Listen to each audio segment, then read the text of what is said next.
जय भीम नमो बुद्धाय साथियों।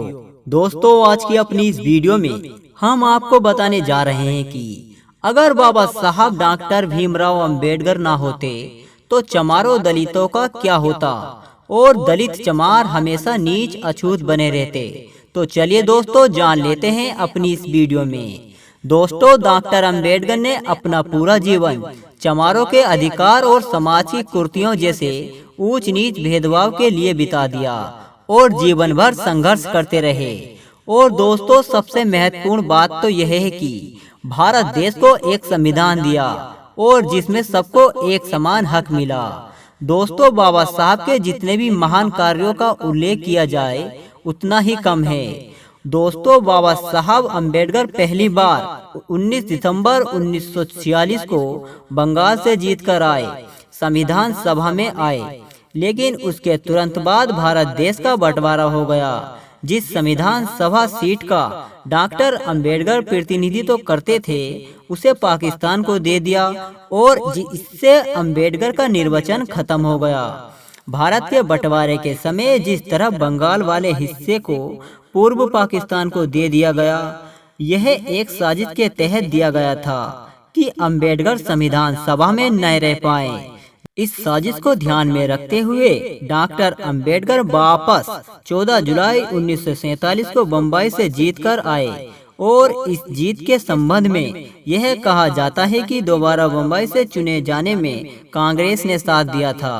और जबकि सच्चाई यह है कि अंबेडकर संविधान सभा में नहीं आते तो भारत का संविधान नहीं बनता। दोबारा जीत के बाद यह घोषणा की थी कि 15 अगस्त को अंग्रेज भारत को सौंप देंगे। जब बंगाल की जीत के बाद अंबेडकर संविधान सभा के सदस्य नहीं रहते तो ब्रिटेन की संसद ने भारत की संविधान सभा का कड़ा विरोध किया।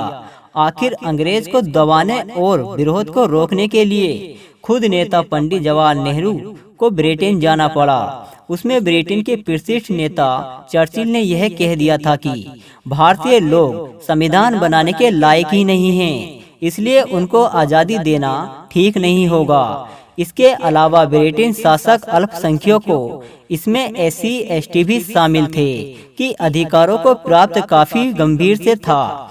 डॉक्टर अंबेडकर का कहना था कि schedule caste water him Hindu नहीं है। इस बात पर ब्रिटेन की संसद सभा में खूब बखाड़ हुआ।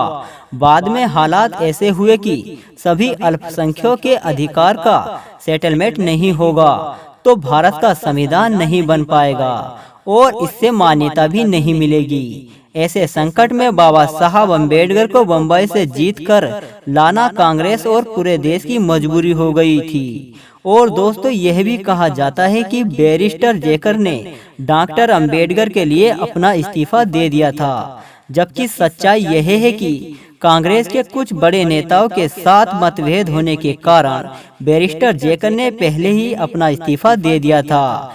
ऐसे में यदि डॉक्टर अंबेडकर को दोबारा नहीं जिताया जाता तो संविधान भी नहीं बन पाता और दोस्तों, देश की आज़ादी मिलने में और समय लग सकता था। इसलिए कांग्रेस में उनके घोर विरोधी नेताओं ने भी मुंबई में उनकी उम्मीदवारी की सिफारिश की और उनको संविधान सभा में लाने के लिए सिफारिश की। ऐसे भी नहीं है कि कांग्रेस में देश का संविधान लिखने वाला कोई दूसरा व्यक्ति नहीं था, लेकिन महत्वपूर्ण बाबा साहब भीमराव अंबेडकर ही थे, क्योंकि अगर वो संविधान सभा में नहीं होते तो भारत के अछूत चमारों के अधिकारों का संवैधानिक सेटलमेंट प्राप्त होने की बात नहीं मानी जाती और इससे भारत के संविधान को मान्यता भी प्राप्त नहीं होती। भारत को बड़े लोकतंत्र के रूप में भी दर्जा नहीं मिल पाता, क्योंकि यह तभी माना जाता कि भारत के एक बड़े वर्ग एसटी और एससी की स्वतंत्रता अधिकारों की बात संविधान में नहीं होती।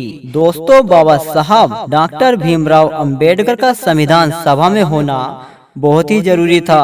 चमारों दलितों के हित और चमारों के अधिकार की व्यवस्था को लाने में बाबा साहब भीमराव अंबेडकर का बहुत बड़ा हाथ और योगदान रहा। तो दोस्तों, आपको यह जानकारी कैसी लगी हमें कमेंट करके जरूर बताएं। जय भीम, जय भारत।